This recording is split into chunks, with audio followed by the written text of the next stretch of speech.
My sister emptied my accounts and vanished with her boyfriend. I was heartbroken. Until my 9-year-old daughter said, "Mom, don't worry. I handled IT." Then, days later, my sister called screaming. I'm Georgina, 35, a single mom from Seattle, who never imagined my own sister would betray me. Ashley and I were inseparable growing up. After my divorce left me struggling, I finally built financial security for my daughter Lily and me. Then one day, I discovered $56,000 missing from my accounts. Ashley vanished, with her new boyfriend taking everything I'd worked for. I was devastated until my 9-year-old Lily said something that changed everything. "Mom, don't worry. I handled it. Trust me, you'll want to hear what happened next." Ashley came into my life when I was 7 years old. I still remember the day my parents brought her home from the hospital. Her tiny fingers wrapping around mine when I first held her. Despite our 7-year age gap, we developed an unbreakable bond. I taught her how to ride a bike, helped her with homework, and scared away the monsters under her bed. She followed me everywhere, wearing my hand-me-downs with pride, and trying to mimic everything I did. We shared secrets, dreams, and that special language only siblings understand. Our childhood wasn't perfect, but we had each other. When our parents started fighting, Ashley would crawl into my bed, and I'd tell her stories until she fell asleep. The fights got worse as we got older. I was 18, and Ashley only 11 when our parents finally called it quits. The divorce was ugly, with our parents using us as pawns in their bitter games. Mom moved across the country for a fresh start, while Dad buried himself in work and a new girlfriend half his age. I couldn't leave for college as planned. Someone needed to be there for Ashley, and that someone was me. I postponed my education and got a job at a local retail store. Every morning I'd wake Ashley up for school, make her breakfast and check her homework. Every evening I'd cook dinner, help with assignments, and make sure she had everything she needed. I became more than a sister. I was a stand-in mother, counselor, and best friend rolled into one. "You shouldn't have to do this," Dad would say during his rare appearances. At home, guilt flashing across his face before he'd disappear again. "She's my sister," was always my reply.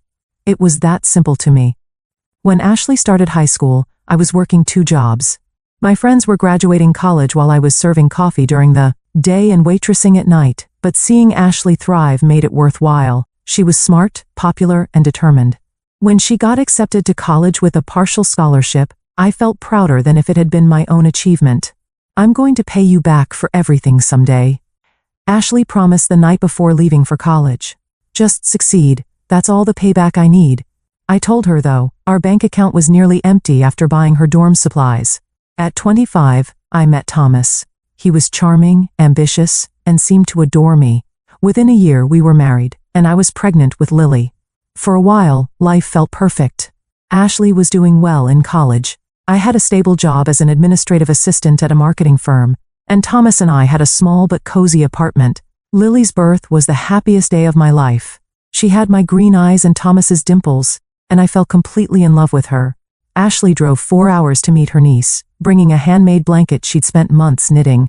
"She's perfect," Georgie, Ashley whispered using my childhood nickname.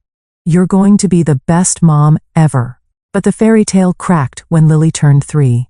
Thomas started coming home late, making excuses about work. His phone was always locked, and he grew distant. When I found lipstick on his collar, yes, as cliché as that sounds, he didn't even try to deny the affair. Within months, our marriage collapsed, and Thomas moved across the country. With his new girlfriend, barely keeping in contact with Lily, I was suddenly a single mother with a broken heart and mounting bills. Those first months were a blur of tears, sleepless nights, and endless worry. Ashley, who had just graduated college, immediately packed her bags and moved in with us. "I've got you, sis," she promised. "Just like you had me." Having Ashley there was a godsend. She helped with Lily-cooked meals when I worked late, and made me laugh when all I wanted was to cry. But after a few months, small things started happening that I brushed aside. $20 missing from my purse that I was sure I'd left there. Bills that Ashley offered to pay online, but somehow never got paid, resulting in late fees. A credit card I rarely used, suddenly showing unusual charges that Ashley explained away as surprise gifts she was planning. "Did you take money from my wallet?" I asked, once hating the words as they left my mouth. "Georgie, I can't believe you'd ask me that," Ashley replied, eyes welling with tears. "I must have borrowed it for groceries and forgotten to tell you. I'm sorry." I immediately felt guilty for doubting her. This was Ashley, the little girl who once gave her entire allowance to a homeless man who stayed up all night with me when Lily had her first fever. If she borrowed money, it was an innocent mistake, not theft. After a year, Ashley found her own apartment nearby. She still came over almost daily and often watched Lily when I needed to work late. Lily adored her aunt who brought her little gifts and took her for ice cream every Saturday.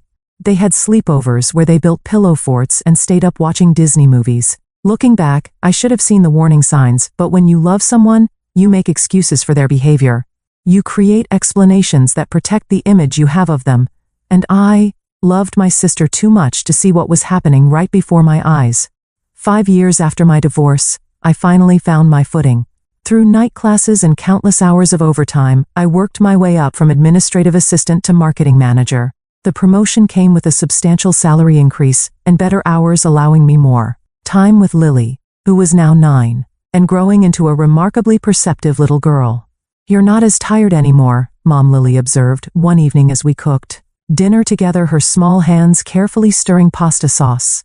"That's because I don't have to work 2 jobs anymore, sweetie," I replied, realizing how much my exhaustion had affected her.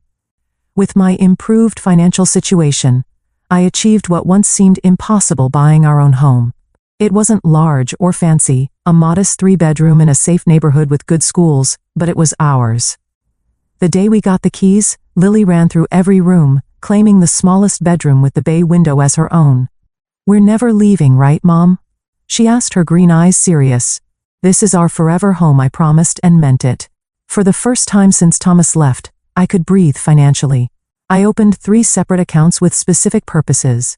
First, a college fund for Lily with $15,000, a start toward her future education. Second, an emergency fund with $21,000 built slowly over 5 years of putting aside whatever I could spare.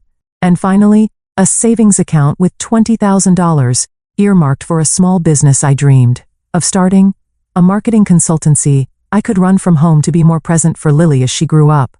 $56,000 in savings represented years of sacrifice, packing lunches instead of buying them, cutting my own hair, taking on freelance projects on weekends, and never buying anything that wasn't absolutely unnecessary. Each deposit, no matter how small, was a victory in my quiet battle for security. While my life stabilized, Ashley seemed increasingly chaotic. Her calls became unpredictable, sometimes daily, sometimes with weeks of silence. She'd change jobs frequently, always with dramatic stories about unreasonable bosses or toxic workplaces. Her appearance changed too. Expensive clothes one month, unable to afford a haircut the next. "Can I borrow $500 until payday?" became a regular request. Though the amounts grew larger and payday sometimes never came, I'd remind her gently about previous loans, and she'd become defensive or tearful. "I can't believe you're counting dollars with your own sister," she'd say, voice trembling. After everything we've been through, those words always struck their target. I'd transfer the money, telling myself it was just temporary, just family, helping family. After all, hadn't I put my entire life on hold for her once? Then Jake entered the picture. Ashley met him at a bar where she was waitressing and fell hard and fast. Within weeks, he was all she talked about. Charming, ambitious Jake who had big plans and an even bigger personality. "He's going to start his own business," she gushed. "He just needs some capital to get it off the ground." When I finally met Jake at a dinner I hosted, something felt off. He was handsome in a conventional way, with perfect white teeth and designer clothes. That seemed too expensive for someone between opportunities, as he described himself. He charmed Ashley, completely finishing her sentences and keeping his arm possessively around her waist. "What exactly is this business you're planning?" I asked over dessert. "Import-export," he replied smoothly. "I have connections overseas. It's all about who you know." His answers to my other questions were equally vague, sliding away from specifics with practiced ease. More concerning was how he examined everything in my home with calculating eyes, asking pointed questions about my job, salary, and savings. After they left, Lily tugged at my sleeve. "I don't like him, Mom," she said simply. "Why not, sweetie?" "He looks at our stuff weird, and he made Aunt Ashley cry in the bathroom." I heard them. I dismissed her concerns as childhood intuition mixed with a protective instinct toward her aunt. "Sometimes grown-ups have disagreements," I explained. "It doesn't mean he's a bad person." In retrospect, I should have listened to my 9-year-old daughter instead of doubting her perception. Ashley's requests escalated after Jake became a fixture in her life. She needed money for car repairs, medical bills without insurance and security deposits. For apartments, she mysteriously had to leave quickly. Each time her gratitude was effusive but short-lived, replaced by new emergencies and needs. 2 months ago, I received a frantic call while preparing for an important 3-day business conference in Portland. Ashley was sobbing, barely coherent. "Jake and I got evicted," she cried. "The landlord gave us no warning. We have nowhere to go." I immediately offered my spare bedroom, until they found a new place. "You can stay as long as you need," I assured her. "Mrs. Wilson next door will help with Lily while I'm at the conference." The night before my trip, Ashley asked for my banking password. "Just in case there's an emergency while you're gone," she explained. "What if something happens to Lily and we need money for the hospital?" I hesitated. Financial boundaries had always been a sensitive topic between us with Ashley. Quick to bring up how I didn't trust her whenever I established limits. "I've set up an envelope with emergency cash in my dresser drawer," I countered. "And I'll have my phone the entire time." Her face fell. "You still don't trust me after everything?" "I'm 30 years old, Georgina, not a child." To avoid an argument before my trip, and to prove I did trust her, I reluctantly wrote down my banking password and left it on the kitchen counter. Only for a real emergency, I emphasized ignoring the uneasiness settling in my stomach. As I drove to the airport the next morning, Ashley and Jake waved from the porch, Lily between them already in her school uniform. If I'd known what would happen in the next 72 hours, I would have turned the car around and gone back. But I didn't know. I simply waved back, called out a final, "Love you all," and drove away, leaving everything I valued in the hands of the sister I trusted completely. The marketing conference went exceptionally well. I gave a presentation that impressed several potential clients, and my boss hinted at another possible promotion. During breaks, I called home to check on Lily, who sounded happy and excited about having her aunt staying over. "Jake is teaching me card tricks," she told me during our last call, "and Aunt Ashley said we can have pizza tonight." "That sounds fun, sweetie. I'll be home tomorrow afternoon, and we can have a movie night, just the two of us." "Okay, Mom. Love you, infinity." "Love you, infinity +1, I replied, our usual exchange. Everything seemed fine, until it wasn't. On my third and final morning at the conference, I tried calling Ashley to confirm my arrival time. No answer.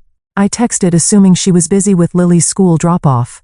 By noon, with still no response, a nagging worry began to grow. I called Mrs. Wilson, who confirmed she'd taken Lily to school that morning as arranged. "Ashley asked me to watch Lily after school too," she added, "said she had some errands to run." "Is everything okay?" "I'm sure it's fine," I said, more to reassure myself than her, probably just phone problems. As I waited to board my flight home, I decided to check my bank accounts, something I hadn't done during the busy conference. I opened the banking app on my phone, entered my password, and watched as my world collapsed in an instant. My balance for all 3 accounts, $0.00. I blinked, assuming it was a glitch or I'd logged into the wrong account. I logged out and back in. Same result. My emergency fund empty. Lily's college fund empty. My business savings empty. $56,000 gone. My hands started shaking so violently I dropped my phone. The boarding announcement became distant noise as blood rushed in my ears. I couldn't breathe. A kind stranger picked up my phone, concern on her face, as she asked if I needed medical help. Somehow, I made it onto the plane. The 3-hour flight was torture my mind, cycling through increasingly desperate explanations. There must be a banking error. Ashley's phone was broken and she'd explain everything. Perhaps there was a security breach and the bank froze the accounts. Deep down, I knew none of these scenarios was true. Landing in Seattle, I called Ashley repeatedly while rushing to my car. Still no answer. I drove home, breaking every speed limit, praying I was wrong about what I already knew had happened. Our house looked normal from outside. Flowers still bloomed in the front yard where Lily and I had planted them. The porch light was on as if waiting for my return. But something felt off immediately. A stillness that suggested emptiness. Inside, Ashley's guest room was cleared out. No clothes in the closet. No toiletries in the bathroom. No note on the bed. Just a faint, lingering scent of her perfume. I called the police with shaking hands, reporting the theft. The officer who arrived took details with professional detachment.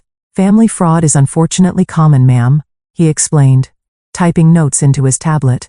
"Do you have any idea where your sister might have gone?" "No," I whispered, the reality crashing down harder with each passing minute. I thought I knew her. The officer's expression softened slightly. We'll file the report, but I should be up front.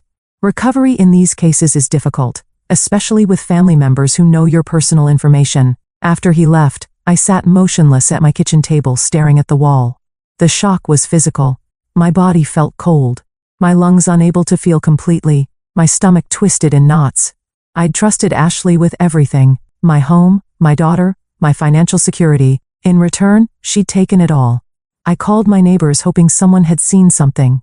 Mr. Peterson across the street had noticed Ashley and Jake loading suitcases into their car the previous evening. Thought they were just going on a trip, he said apologetically. They seemed in a hurry, but not suspicious. I couldn't eat, couldn't sleep, couldn't process the magnitude of what had happened. The emergency fund meant to protect us in crisis. Gone. Lily's college fund that I'd sacrificed so much to build. Gone. The business savings that represented my dreams for our future. Gone. But worse than the money was the betrayal. My sister. My baby sister who I'd practically raised, who'd held my hand through divorce, who Lily adored. How could she do this to us? I found a single note tucked in the kitchen drawer where I kept takeout menus. 5 words in Ashley's handwriting. I'm sorry I had to. Had to. Had to steal from her own sister. Had to rob her niece's future. What possible justification could exist for such a betrayal? The hardest part was yet to come, telling Lily. How do you explain to a 9-year-old that the aunt she adores has stolen our security? How do you preserve a child's trust in people after such a fundamental betrayal? I picked Lily up from Mrs. Wilson's that afternoon, trying to compose myself for her sake. One look at my face and her smile faded. What's wrong, Mom? Let's talk at home, sweetie. Sitting on our living room couch, I tried to find gentle words, but there was no soft way to describe such a harsh reality. Honey, something bad has happened. Aunt Ashley and Jake took the money from our savings accounts. All of it. The money for college and emergencies. Lily asked, her voice small. Yes, I confirmed, tears finally breaking through, and they left without telling us. I'm so sorry, Lily. I trusted her and she... I couldn't continue. Sobs overtook me, for the lost money, for the shattered relationship, for my daughter who deserved better than this chaos. I'd failed to protect her, failed to see what was happening under my own roof. Lily watched me cry with a strange calmness, her young face showing a maturity beyond her years. Then she said the words that would change everything. Mom, don't worry, I handled it. Through my tears, I stared at my daughter, in confusion. Her face was serious, determined. Not at all what I expected from a child just told her beloved aunt had betrayed us. What do you mean you handled it? I asked, wiping my eyes. Lily stood up, walked to her bedroom, and returned with my old smartphone. A device I'd given her for games after upgrading mine last year. She sat beside me, her small fingers navigating to the photo gallery with practiced ease. I never liked Jake, she began, her voice steady. He smiled weird, not with his eyes. Sweetheart, what are you talking about? 2 weeks ago, I heard them fighting in the guest room when you were working late. Jake was telling Aunt Ashley they needed money fast. Big money. Lily's face scrunched up, recalling the memory. I was scared, so I started recording them on your old phone whenever they were here and I was around. She handed me the phone showing a video file dated 10 days earlier. With trembling hands, I pressed play. The video showed my kitchen from an unusual angle, apparently hidden behind the fruit bowl on the counter. Ashley and Jake stood arguing in hushed, but intense voices. Your sister is loaded, Ash, Jake hissed. 3 accounts with almost 60 grand. We could use that. I'm not stealing from Georgina, Ashley replied, looking genuinely horrified. She raised me. She's done everything for me. And now she gets to live in this nice house while we get evicted. Again, she owes you. Jake's handsome face was transformed by greed, his eyes cold.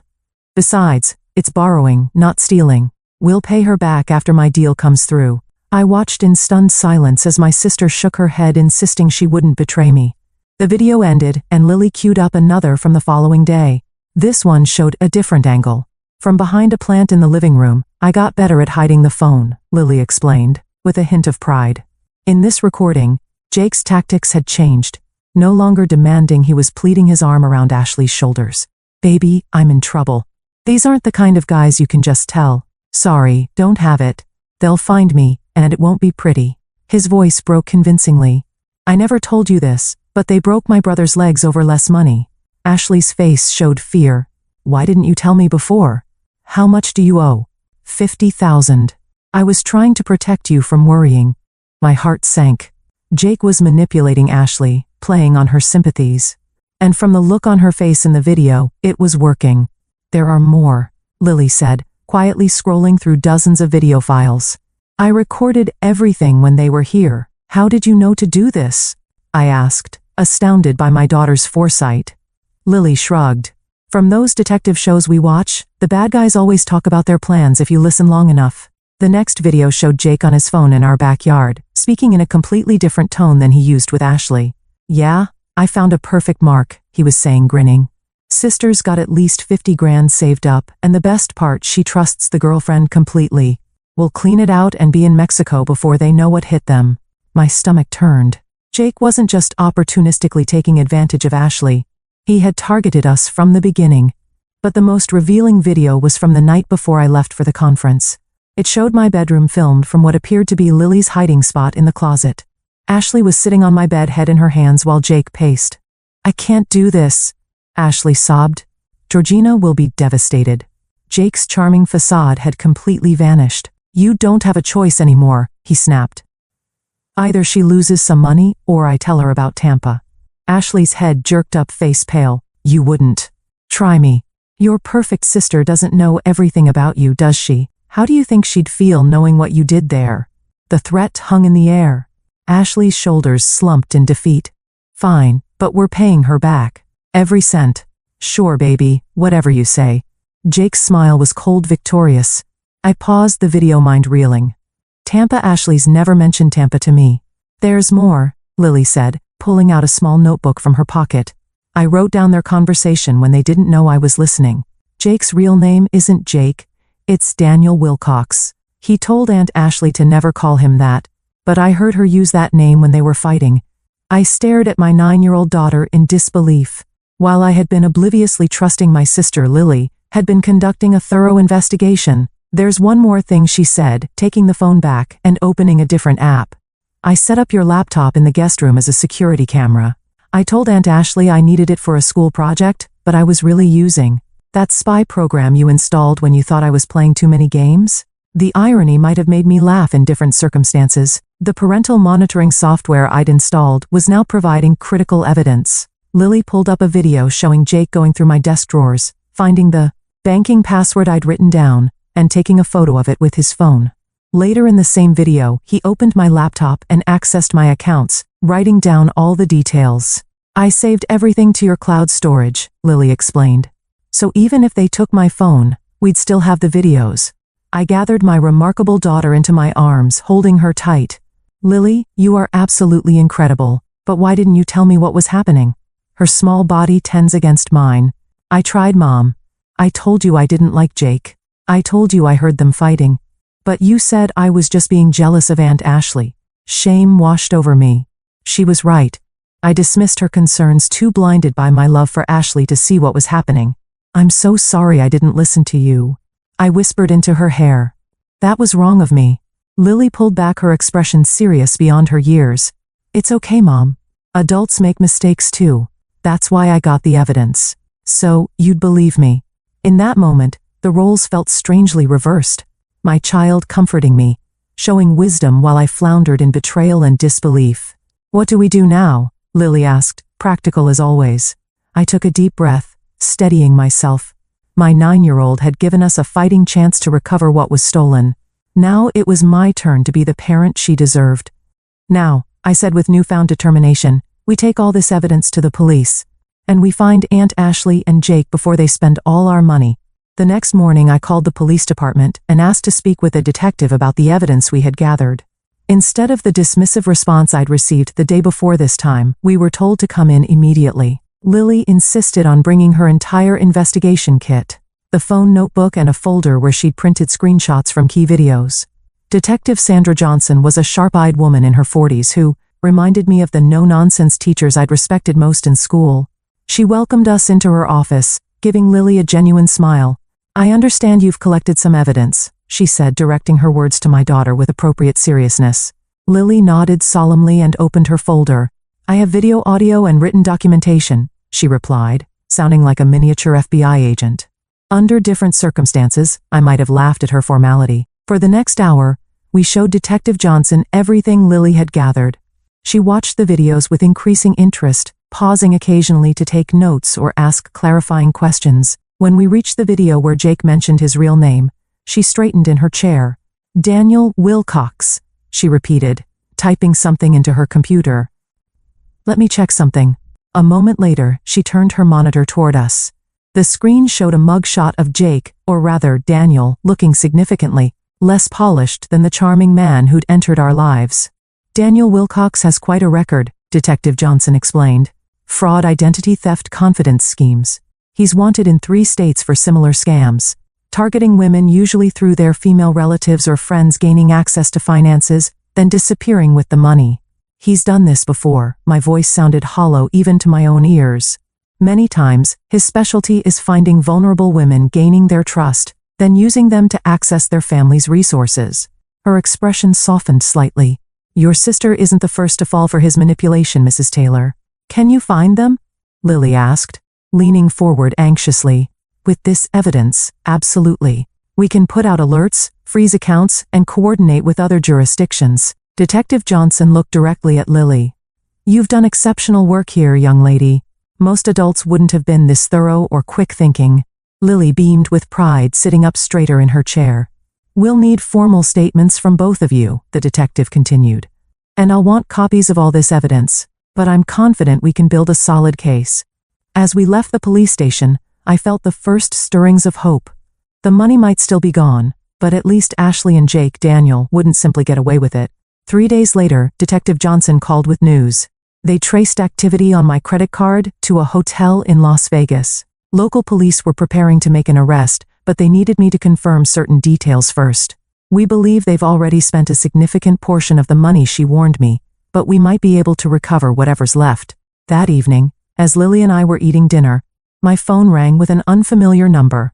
When I answered, Ashley's voice exploded through the speaker, so loud I had to hold the phone away from my ear. How could you, Georgina? How could you send the police after your own sister? She was screaming, her words slurred slightly.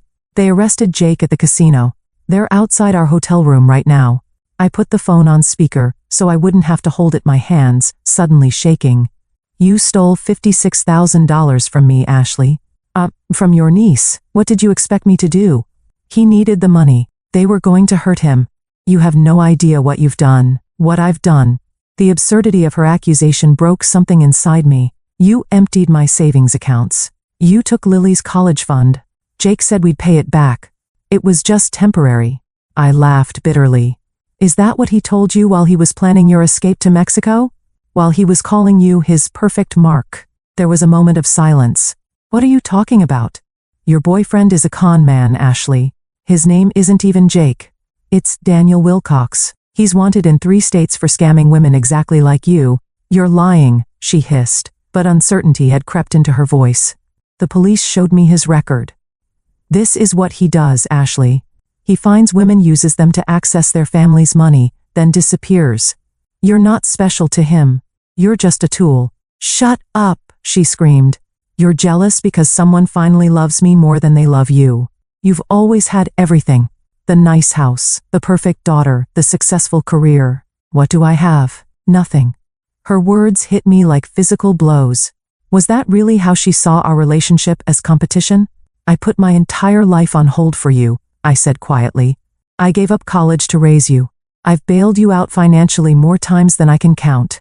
I welcomed you into my home, trusted you with my daughter. And now you've ruined my life. Her voice broke. Jake will go to prison because of you. Jake ruined your life, I corrected her. And you helped him ruin mine. How much of our money is left, Ashley? A pause. I don't know. Jake handled the money. How much did you spend? Another pause, longer this time. About $30,000. Jake was on a winning streak at the casino. He said we'd double it, then triple it. $30,000. Gone in 3 days. More than half of everything I'd saved. The police are knocking, Ashley said suddenly, her voice smaller. What do I do, Georgie? The childhood nickname nearly broke me. For a second, I saw the little girl who'd followed me everywhere, who'd trusted me to keep the monsters away. Tell them the truth. I advised, my voice steady, despite the tears streaming down my face. All of it. They'll arrest me too. Probably. I can't go to jail. Please, Georgie, tell them I didn't know. Tell them Jake forced me. Did he? A long silence. Not exactly, but he said things about Tampa. He threatened to tell you. What happened in Tampa, Ashley? I can't. Her voice cracked. The police are coming in. I have to go. Ashley, wait. But the line went dead. I sat staring at the phone, the unanswered question hanging in the air. What had happened in Tampa? What power did it give Jake over my sister? Lily, who had been silently listening to the entire conversation, placed her small hand over mine. And Ashley sounds scared, she observed. She is scared, I agreed. She made terrible choices, and now she has to face the consequences. Will she go to jail like Jake? I hesitated, unsure how to explain the complexities of the legal system to a 9-year-old. I don't know, sweetheart. It depends on many things, including whether she tells the truth about what happened. Lily nodded solemnly. She should tell the truth. That's what you always say is most important. Out of the mouths of babes, as they say. The simplicity of my daughter's moral compass made the entire situation clearer somehow. The truth was indeed what mattered most now. Not just for the legal consequences, but for any hope of healing the broken trust between my sister and me. Later that night, Detective Johnson called again. Jake had been arrested on multiple outstanding warrants. Ashley was being held as an accomplice, but was cooperating with authorities. They had recovered approximately $26,000 from the hotel safe. Less than half of what was taken, but more than I had dared hope. We'll need you to come to Las Vegas to make a formal identification and statement, she explained. The district attorney there will want to talk to you about pressing charges against your sister. Pressing charges against Ashley. The words felt surreal. This was my baby sister, the girl whose scraped knees I had bandaged, whose nightmares I had soothed, whose graduation I had attended with tears of pride. How had we arrived at this point? As I lay awake that night, I thought about Ashley's accusations. Had I really had everything while she had nothing? From my perspective, I'd sacrificed endlessly for her, put her needs before my own time and again. But perhaps from her view, I was the successful sister who had it all figured out, who was always telling her what to do. Always the responsible one she could never measure up to.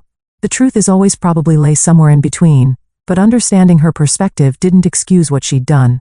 $56,000 represented years of careful saving, countless small sacrifices made for Lily's future. Taking that wasn't just stealing money, it was stealing security opportunity dreams. In the morning, I would need to book flights to Las Vegas, arrange for Lily to stay with Mrs. Wilson, and prepare to face my sister across an interrogation room table. But for now, I simply let the tears come, mourning the relationship I had thought we had, and facing the painful reality of what actually existed between us. The Las Vegas Metropolitan Police Department headquarters was nothing like the cozy police stations depicted in family-friendly TV shows. It was imposing and sterile, with harsh fluorescent lighting that emphasized the dark circles under my eyes. I'd barely slept on the overnight flight, my mind cycling through memories of Ashley, as a child, as a teenager, and finally as the woman who had betrayed me so completely. The district attorney assigned to the case, Maria Vasquez, met me in a conference room. She was brisk and efficient, laying out the evidence against both Jake, Daniel Wilcox, and Ashley. Mr. Wilcox is facing multiple felony charges across several jurisdictions, she explained.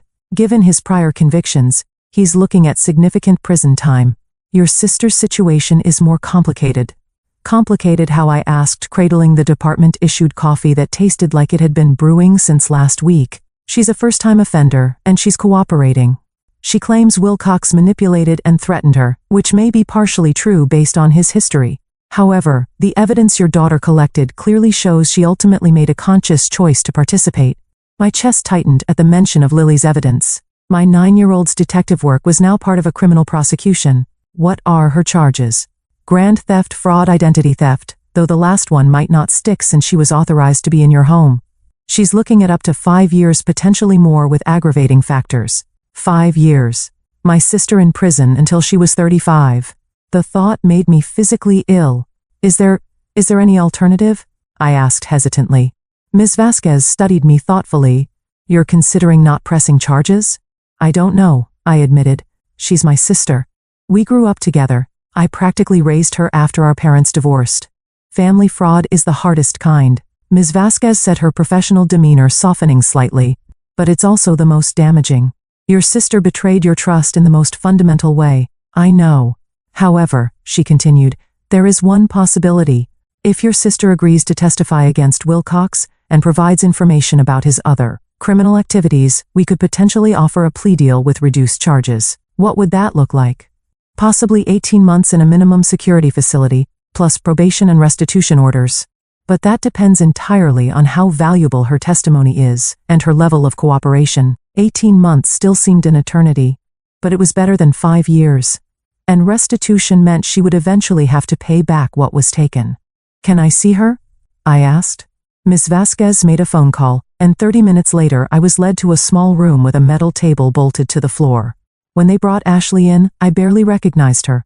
Her usually perfect hair hung limp around her pale face. The designer clothes were replaced by an orange jumpsuit that made her look small and vulnerable. Without makeup, she appeared younger, more like the sister I remembered. Georgie, she whispered, eyes filling with tears. I didn't think you'd come. I needed answers, I replied, keeping my voice neutral despite the emotions churning inside me. We sat across from each other, a gulf wider than the metal table between us. They arrested Jake, she said unnecessarily. He had fake IDs in the hotel room, passports with different names. His name is Daniel, I reminded her. And yes, Detective Johnson told me he's wanted in multiple states. Ashley's face crumpled. I didn't know. I swear I didn't know who he really was. Maybe not at first, I conceded. But you knew what you were doing when you took my money. Lily's college fund, Ashley. Her future. She flinched at the mention of Lily. How is she? Confused. Hurt. She loved you, you know. Idolized you. Ashley covered her face with her hands. I've ruined everything. Yes, I agreed, not softening the blow. You have. What I need to know is why. What happened in Tampa that Jake could use against you? Her hands dropped, eyes widening. How do you know about Tampa? I heard you mention it on the phone, and Lily's videos caught Jake threatening to tell me about it. What did you do that was so terrible? Ashley glanced at the guard standing by the door, then leaned forward, lowering her voice. 2 years ago, I was in Tampa with some friends. We were at this club and I met a guy. He was older, successful. We hit it off, went back to his hotel. She paused, swallowing hard. The next morning, I noticed his wedding ring on the bathroom counter. He'd taken it off at the club. When I confronted him, he offered me money to keep quiet. $10,000. I was broke, about to be evicted. Her voice trailed off. You took it, I finished for her. She nodded miserably. It got worse. He started calling, wanting to see me whenever he was in town, offering more money each time. It went on for months before I finally blocked his number and moved. You were blackmailing him, I stated flatly. I didn't see it that way then. I told myself he was just paying for companionship. She laughed bitterly. I was no better than a, don't I interrupted? That's not what this is about. Jake found out somehow. He had this way of getting me to tell him things, then using them against me later. He said if I didn't help him get your money, he'd tell you everything. That you'd be disgusted with me. That I'd lose you and Lily forever. So instead, you chose to steal from us. I believed him when he said we'd pay it back. Her eyes pleaded for understanding. He showed me investment returns business plans. It all seemed legitimate. By the time I realized what was really happening, we were already in Las Vegas and he was gambling away thousands at the casino. I studied my sister's face, searching for the truth. Was she lying now to save herself? Or had she genuinely been manipulated by a practiced con man? The answer was probably somewhere in between. Not innocent, but perhaps not as calculating as I'd feared. The DA is offering you a deal, I said finally. Testify against Jake Daniel, and they'll reduce your charges. 18 months instead of 5 years. Hope flickered in her eyes. You do that for me. After what I did, I'm not doing it for you, I clarified. I'm doing it because sending you to prison for 5 years won't get my money back. This way you'll serve less time and have to make restitution. Her face fell at my cold logic. I understand. Do you? Because I need you to fully comprehend what you've done, Ashley. You didn't just take money. You betrayed my trust completely. You broke Lily's heart. You damaged our family in ways that might never heal. Tears spilled down her cheeks. I know. And I'll spend the rest of my life trying to make it right. I promise. Promises from you don't mean much right now, I said, standing up. Take the deal. Cooperate fully. Pay back every cent you can. That's the only path forward I can see right now. Georgie, wait, she called as I turned to leave. Do you think you'll ever forgive me? I paused at the door, the question hanging heavily between us. I don't know, I answered honestly. Right now I can't even imagine it. The weeks that followed were some of the hardest of my life. With only $26,000 recovered, I was facing a financial crisis. My emergency fund was depleted. Lily's college savings nearly wiped out. I had to take on freelance projects on weekends, just to make ends meet, often working until midnight after Lily was asleep. My CO workers, upon learning what happened, organized a surprise fundraiser that brought me to tears. Family Emergency Fund for Georgina and Lily read the online campaign they created, which raised nearly $7,000 from colleagues, clients, and even competitors in our industry. Their kindness was a bright spot in an otherwise dark time. Lily, remarkable child, that she was never complained about our suddenly tighter circumstances. No more weekly pizza nights, no summer camp this year, fewer new clothes. She accepted each change with a maturity that both impressed and concerned me. No 9-year-old should have to be that grown up. I arranged for her to see the school counselor, worrying about the psychological impact of her aunt's betrayal. Miss Patel, the counselor, assured me that Lily was processing the situation remarkably well. She feels empowered by her role in solving the crime, Miss Patel explained during our parent conference. Rather than feeling victimized, she sees herself as the hero of the story. But is that healthy? I worried. Shouldn't she be more upset? Children are resilient, Miss Taylor, and Lily has a strong sense of justice. She's hurt by her aunt's actions, certainly, but she's focused on the fact that the bad guys were caught. That's actually a very healthy response. I wished I could say the same for my own emotional state. I've oscillated between rage and grief, sometimes waking in the middle of the night, from dreams where Ashley and I were children again, innocent and inseparable. Other times I'd find myself compulsively checking my bank accounts, paranoid about further theft, despite the changed passwords and added security measures. Ashley called from jail 3 weeks after her arrest. I almost didn't accept the collect call, but something, habit perhaps or lingering sisterly concern, made me agree. I took the deal, she said without preamble. I'm testifying against Jake, Daniel, whatever his name, Island. Good, I replied, uncertain what else to say. They're transferring me to a facility in Washington next month to serve my sentence, 18 months like you said, and I'll be on probation after that with restitution payments. I nodded, then realized she couldn't see me. That's good. Georgie, I need to see you before they transfer me. Please, there are things I need to say in person. My first instinct was to refuse. What could she possibly say that would make any difference? But the rawness in her voice gave me pause. I'll think about it, I said finally. And Lily, could I see her too? Just once. Absolutely not, I said firmly. You've done enough damage there. The call ended soon after leaving me with a decision to make. Did I owe Ashley one last visit? Did I need it for my own closure? The questions plagued me for days until I finally made up my mind. I would see her once more before her transfer, not for her sake, but for mine. To look my sister in the eye and try to understand how we had arrived at this broken place. To search for any possibility of redemption, however distant it might be. The county detention center looked even more dismal in the light of early morning. I'd chosen a weekday visit, leaving Lily with Mrs. Wilson after school, rather than subjecting her to this place. The guard escorted me to the same sterile meeting room where I'd seen Ashley 3 weeks earlier. When she entered, I noticed subtle changes. Her jumpsuit hung looser on her frame, suggesting weight loss. Dark circles shadowed her eyes, but her expression was calmer, more settled than before. Thank you for coming, she said, taking the seat across from me. I wasn't sure you would. Neither was I admitted. We sat in uncomfortable silence for a moment, 28 years of shared history, suddenly insufficient for conversation. I've been seeing a therapist here, Ashley finally said. Part of the pre-sentencing program. It's been illuminating. In what way? She traced a pattern on the metal table with her finger. We've been talking about patterns, how I've spent my whole life defining myself in relation to you. I frowned. What does that mean? When we were kids after Mom and Dad split, you became everything to me. Mother, sister, best friend. You were perfect in my eyes. Responsible, smart, together. Everything I wasn't. I was just doing what needed to be done. I said, uncomfortable with her characterization. I know that now. But back then, I put you on this pedestal. And as I got older, I started to resent it. Resent you. Because no matter what I did, I couldn't measure up. The word stung, but contained a ring of truth I couldn't deny. So I started acting out, she continued. Making choices I knew you wouldn't approve of. Doing things specifically because they would disappoint you. It was childish and stupid, but it was the only way I knew to establish my own identity. By stealing from me, I couldn't keep the edge from my voice. No, that was different. That was...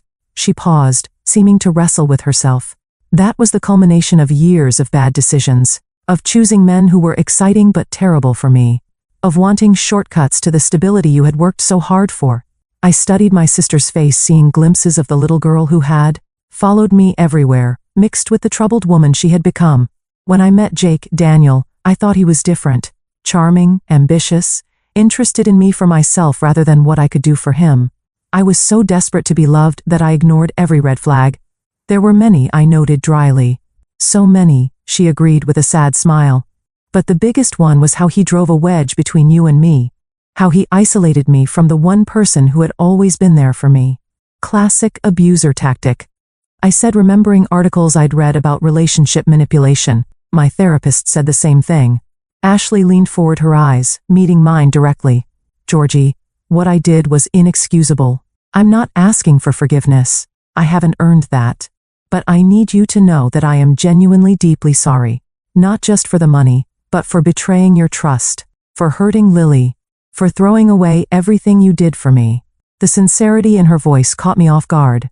I had expected excuses, deflection, perhaps even blame.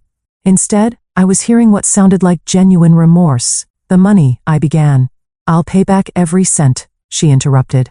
I've already arranged with the DA to garnish any prison wages and future earnings until it's fully repaid. It will take years, but I'll do it. It's not just about the money, Ashley. I know. She drew a shaky breath. It's about the fact that I destroyed our relationship. That I hurt the two people I love most in the world. That I chose a con man over my own sister and niece. Tears filled her eyes but didn't fall. I don't expect you to believe me now. Words are cheap, especially from someone who's lied as much as I have. But I'm going to prove it to you day by day, year by year, for as long as it takes. Even if you never speak to me again after today, I'm going to make this right somehow. I sat back, absorbing her words. There was a conviction in them I hadn't heard from Ashley before.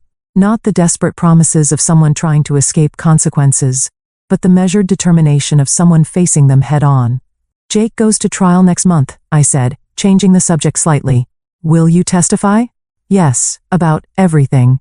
Tampa, the schemes, how he targeted other women, whatever they need. She paused. He's been writing me letters from jail, threatening at first, then apologetic. Then promising we could still be together when this is all over, and I'm not responding. My therapist says it's part of the cycle, keeping me emotionally engaged, maintaining control even from jail. I'm done being controlled. For the first time since discovering the theft, I felt a flicker of hope for my sister. Not forgiveness. That was still too distant a prospect. But hope that perhaps she might finally be confronting the patterns that had led her here. How's Lily? Ashley asked tentatively. She's resilient, doing well in school.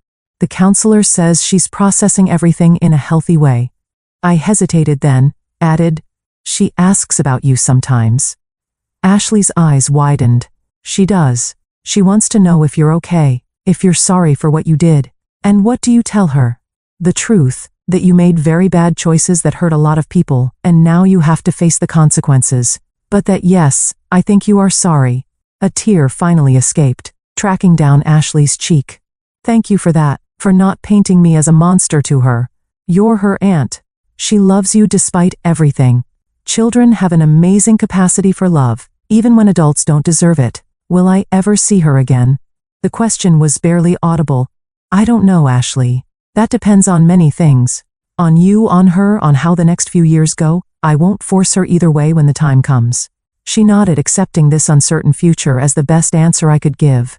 When the guard indicated our time was nearly up, Ashley reached across the table, her hand stopping short of touching mine. There's one more thing I need to say, she began. Something my therapist and I have been working on. I need to take full responsibility without excuses. She straightened her shoulders. I stole from you. I betrayed your trust. I hurt your daughter. These were my choices regardless of Jake's influence. I alone am responsible for what I did, and I will accept whatever consequences come from it, legal and personal. The words seemed rehearsed, but sincere.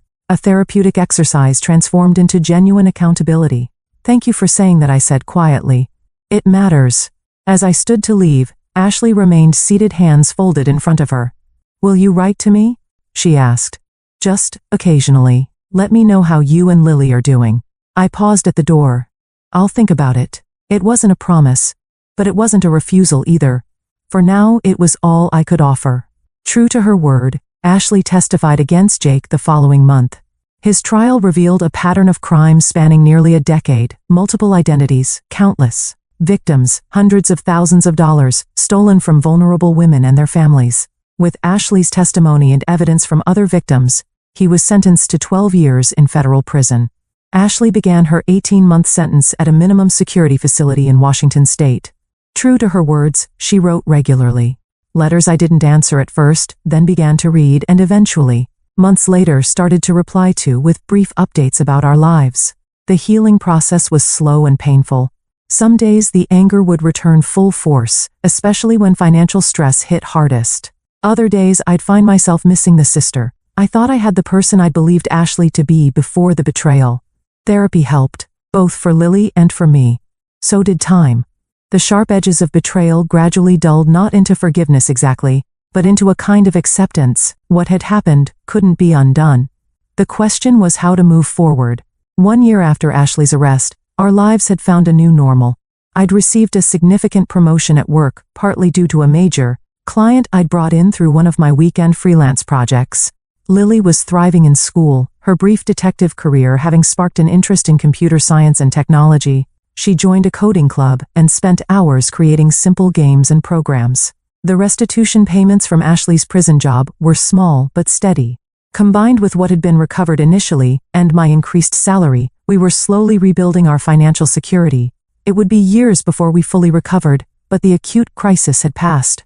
On a warm Saturday afternoon, I received a letter unlike the others Ashley had sent. This one contained a small handmade card, carefully crafted from materials available in prison, colored pencil drawings and origami flowers. For Lily, the envelope specified, "If you think it's appropriate." Inside, Ashley had written a simple message. "Dear Lily, I'm sorry for the hurt I caused you and your mom. You were brave and smart and did the right thing. I'm working hard to become someone worthy of knowing you again someday. With love, your Aunt Ashley." I showed it to Lily that evening, watching her face carefully as she read it. "What do you think?" I asked when she finished. "I think Aunt Ashley is really sorry," she said thoughtfully. "Can I write back to her?" The question caught me off guard. "You want to?" Lily nodded. "Not a lot. Just to tell her I got her card. Is that okay?" I considered the request. The counselor had advised following Lily's lead regarding contact with Ashley, emphasizing that forcing either communication or separation could be harmful. "Yes," I decided. "You can write a short letter if you want to. I'll read it before we send it, okay?" "Okay." She hugged me tightly. "Mom, are you still mad at Aunt Ashley?" I stroked her hair, considering my answer carefully. "I'm still hurt by what she did, but I'm not as angry as I was. She's trying to make things right, and that matters. Will she come live with us again when she gets out of jail?" "No, sweetheart.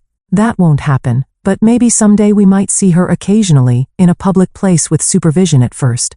If she continues to show she's changed." Lily seemed satisfied with this answer, accepting the complex reality with the adaptability children often show. In the months that followed, a tentative communication developed. Cards and letters exchanged on birthdays and holidays, brief updates, shared through carefully composed notes. It wasn't forgiveness exactly, but it was something. A tiny bridge being rebuilt across a chasm of betrayal. Ashley was released after serving her full 18 months. As required by her probation, she moved into a halfway house, found a job at a local restaurant, and continued therapy. Her restitution payments increased with her waitressing income and tips. 6 months after her release, we met at a park near my home, neutral territory, public and safe. The woman who approached our bench looked both familiar and strange. My sister but humbled her designer clothes, replaced by simple jeans and a sweater, her once perfect makeup, minimal and subdued.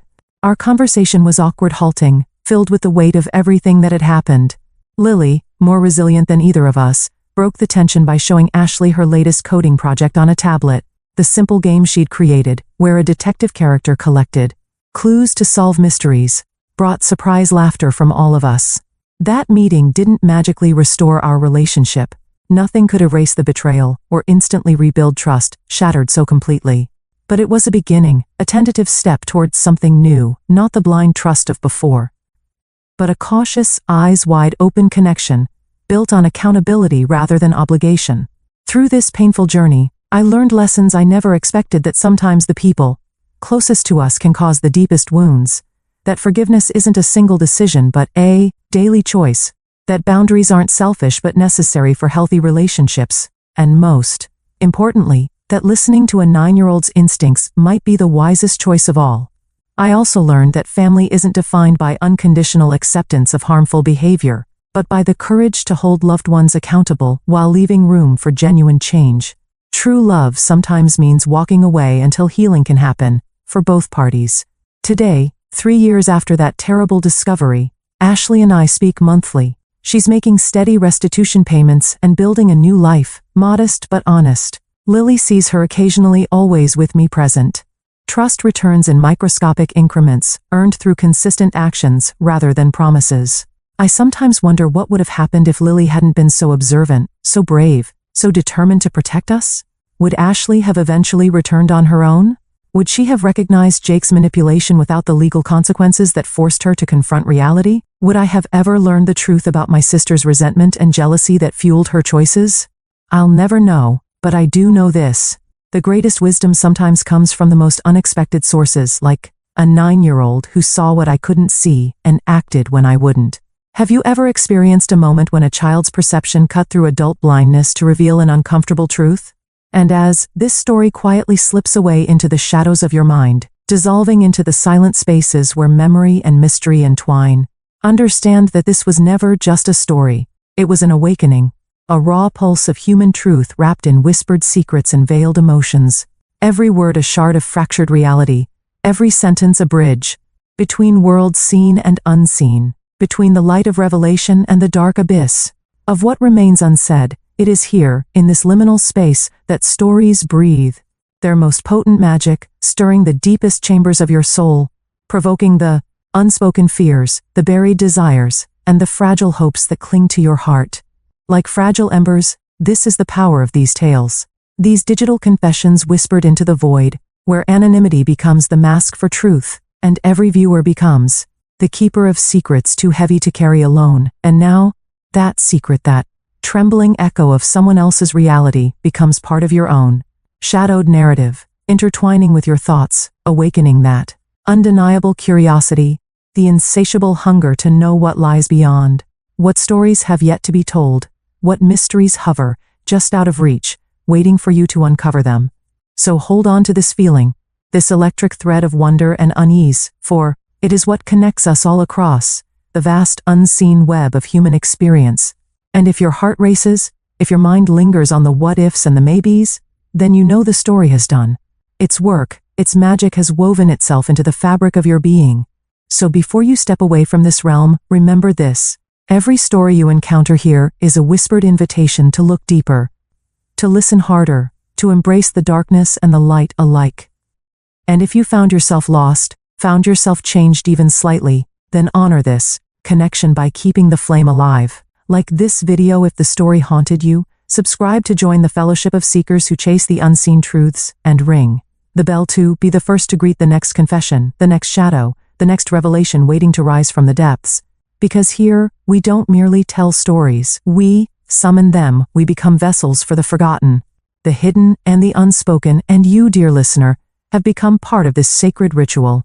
So until the next tale finds you in the quiet hours, keep your senses sharp, your heart open, and never stop chasing the whispers in the silence. Thanks for watching, take care, good luck. Asterisk. After listening to today's story, perhaps it has raised some new questions in your mind, or maybe it has brought back some old memories. Every day on Reddit, new experiences and moments create fresh stories, and they connect all of us. Everyone has their own unique journey in life, and we all try to understand the world in our own way. These kinds of moments remind us that we are all human, sometimes happy, sometimes sad, and always learning something new. If you enjoyed this story, feel free to share it with your friends. Your thoughts and feedback are always valuable to us, as they motivate us to create even better content. Every story has its own unique angle, and our goal is to understand everyone's perspective and make our content diverse and relatable. Stories like these help us realize that life's journey is different for everyone, and by hearing other stories, we learn something new.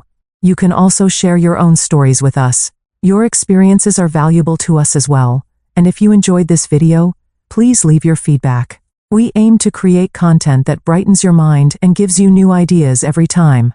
If you've already seen this video before, your feedback is still important. With every piece of feedback, we can improve our content and bring a new perspective to our viewers. Today, what we saw was just a small part of the many stories shared on Reddit and across the world. It's a reminder of how we all try to understand life by sharing our experiences with each other. This video was only an example of how we try to connect with others through storytelling, learning about different sides of life. We hope to continue sharing such stories that help us all learn and grow together. Thank you for your time, and don't forget to keep an eye out for more stories coming soon. If you haven't already, please like and follow for more amazing content. Your support keeps us going, and we will strive to bring you more thought-provoking and heartwarming stories. Until next time, take care and stay curious. Asterisk.